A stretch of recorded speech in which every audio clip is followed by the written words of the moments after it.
আমাদের আফসোস হচ্ছে এসেই তো গেলাম এখানে, একটা মাত্র সুযোগ তাই আমাকে একবার কেবল দুনিয়ায় ফেরত পাঠায় দাও নুরাদ্দু।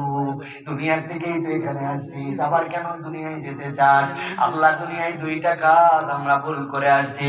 এক নম্বরে নুকাযযিবু বিআয়াতি রাব্বিনা, আমি রব তোমার আয়াত গুলা চেনার পরেও, তোমার আয়াত গুলা বোঝার পরেও তোমার আয়াত অস্বীকার করে আসছিলাম। ওয়ানাকুনা মিনাল মুমিনিন, আর আমাদের ইমানে একটু ঘাটতি ছিল। একবার কেবল ফেরত পাঠাও, এবার গেলে দেখবে আল্লাহ আমরা পাক্কা পাক্কা ইমানদার হয়ে আসবো। আওয়াজ দিয়ে বলেন তো, ওই ময়দানে যাওয়ার পরে ফেরত আসা যাবে তো?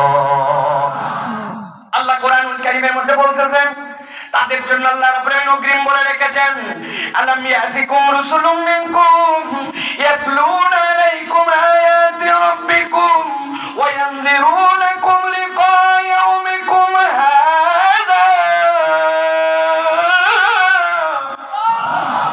আমার পয়গম্বর কি তোমার কাছে যায় নাই? আজকের দিনে যে আমার মুখামুখি হতে হবে এইটা কি তোমাকে বলে আসি নাই? আল্লাহ